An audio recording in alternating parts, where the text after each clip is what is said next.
Zero Malabar സഭയിലെ ഏക തിരുഹൃദയ തീർത്ഥാടന കേന്ദ്രമാണ് ഈ ദേവാലയം. തൃശ്ശൂർ അതിരൂപതയുടെ കീഴിലാണുള്ളത് ഈ പള്ളി.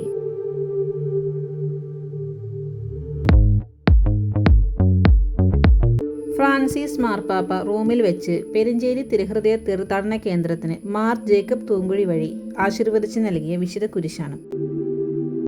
തൃശ്ശൂരിലെ പെരിഞ്ചേരി എന്ന സ്ഥലത്താണ് ഈ തീർത്ഥാടന കേന്ദ്രമായി ദേവാലയം ഉള്ളത്. തൃശ്ശൂർ അതിരൂപതയുടെ കീഴിലാണ് ഈ ദേവാലയം. പെരിഞ്ചേരി തിരുഹൃദയ ദേവാലയം ഒല്ലൂർ മഹാ ഇടവകയുടെ ഭാഗമായിരുന്നു. മാലാഖയുടെ മധ്യസ്ഥതയിലുള്ള ഈ മഹാ ഇടവകയിൽ നിന്ന് 1903 പെരിഞ്ചേരി ഗ്രാമപ്രദേശത്തേക്ക് തിരുഹൃദയ ദേവാലയ പ്രതിഷ്ഠ നടന്നുവെന്ന് രേഖകളിൽ കാണപ്പെടുന്നത്. വിശുദ്ധ മാർഗരറ്റ് മേരി അലക്കോക്കിൻ്റെ തിരുശേഷിപ്പും 7 വിശുദ്ധന്മാരുടെ തിരുശേഷികളുമാണ് ഇവിടെ പ്രതിഷ്ഠിച്ചിരിക്കുന്നത്.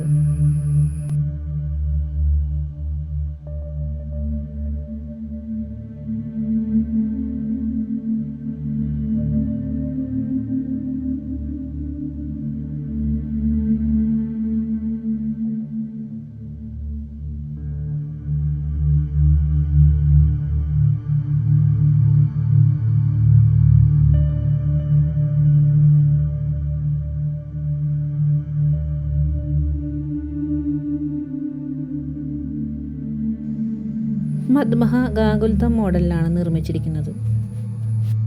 വിശുദ്ധ മാർഗരറ്റ് മേരി അൽക്കോക്കിന് ഫ്രാൻസിലെ പാർലാമോണിയിൽ വെച്ച് ഈശോ പ്രത്യക്ഷപ്പെട്ട മരത്തിൽ നിന്നുണ്ടാക്കിയ വിശുദ്ധ കുരിശാണിത്.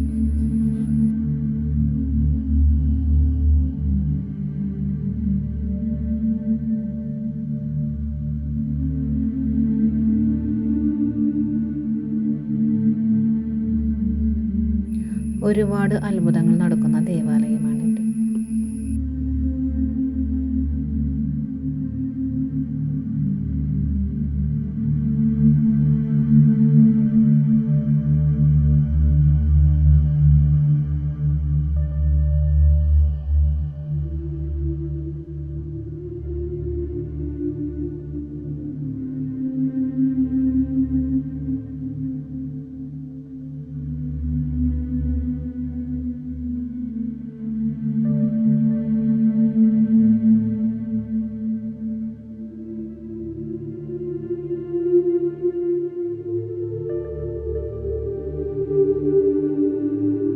ഈ വീഡിയോ നിങ്ങൾക്ക് ഇഷ്ടമായെങ്കിൽ ലൈക്ക് ചെയ്യുക, ഷെയർ ചെയ്യുക, കമൻറ്റ് ചെയ്യുക, സബ്സ്ക്രൈബ് ചെയ്യുക. ഇനി അടുത്തൊരു വീഡിയോയിൽ നമുക്ക് വീണ്ടും